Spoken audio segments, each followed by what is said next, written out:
Hi everybody, my name is Bill Casey. I was very fortunate enough to be the Member of Parliament here in Cumberland-Colchester for off and on for 30 years. I was elected 7 times. I had a unique experience in that I was elected under 3 different parties and also as an independent.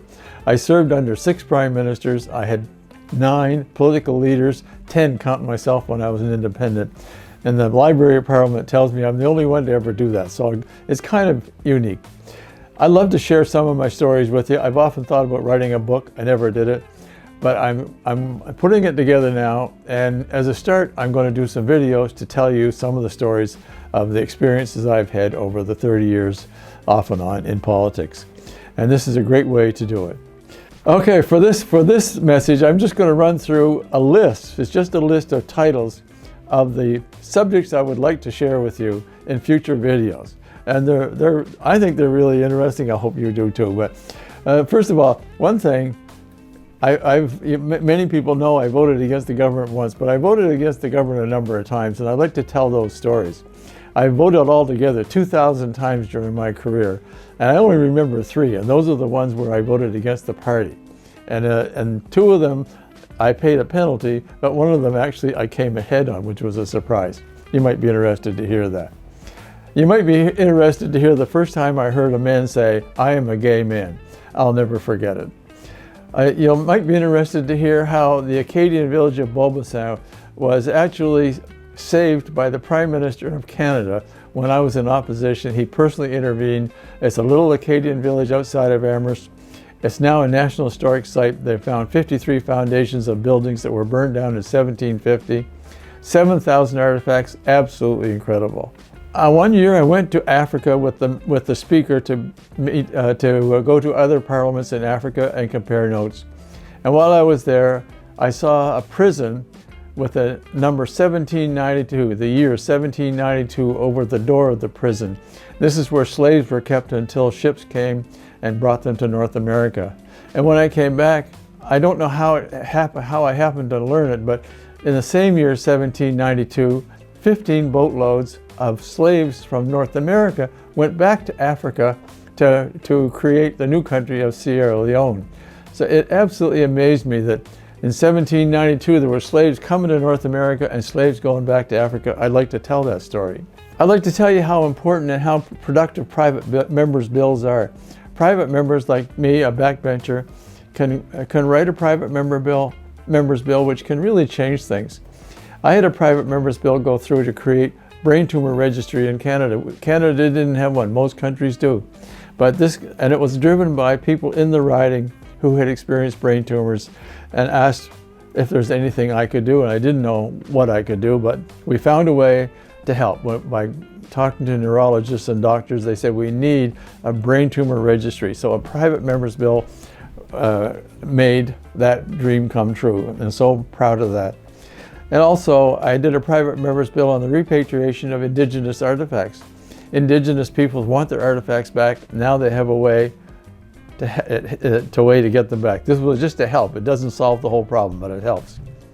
I'd like to tell the story. I've met 4 American presidents, both George Bush's, Barack Obama, and Bill Clinton. I have never met Donald Trump, and probably never will.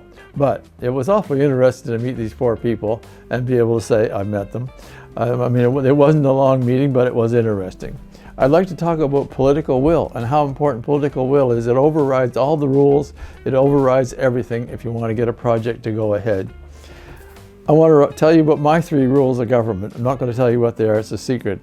I want to tell you about the time I went to the Auditor General about the highway over the Cobequid Pass and how it evolved and how the money got moved and shifted from that highway to another highway, which it never should have, and then we ended up paying tolls, but that's another story.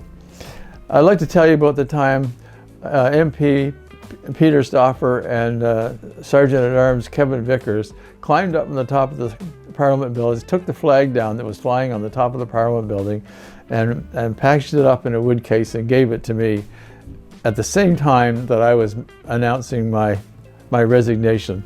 Very interesting.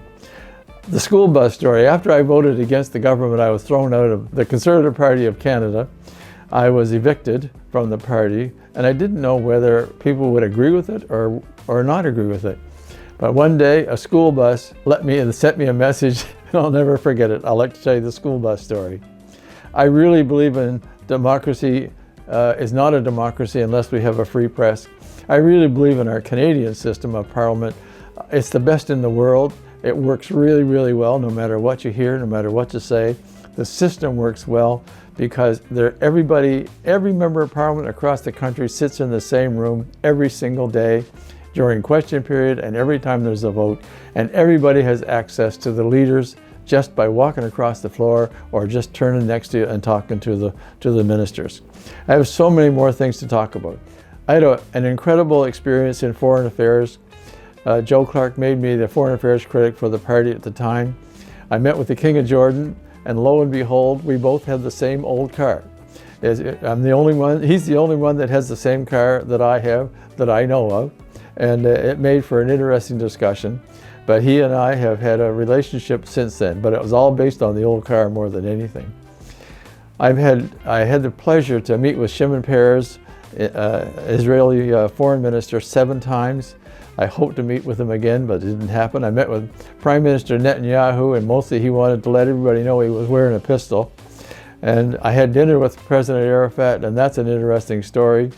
I just have so many stories. So, my experience, I'm so lucky to have them. I'm so grateful to the people that voted me in to allow me to have them. And I'd like to share them all with you. That's just a partial list, but I hope to do a series of videos and share these stories with the people that sent me to Ottawa. And I hope you get something out of them. I hope you appreciate them. But overall, I want everybody to know that I really think our system works well. I've seen it work well. I've seen private members make changes to Canadians' life to make their life better in so many ways. And it doesn't matter whether you're in government, whether you're in opposition, private members and members of parliament can just make a difference, and they do every day. So that's my mission, and I'm sticking to it. Thanks very much, and have a great day. We'll see you in the next video.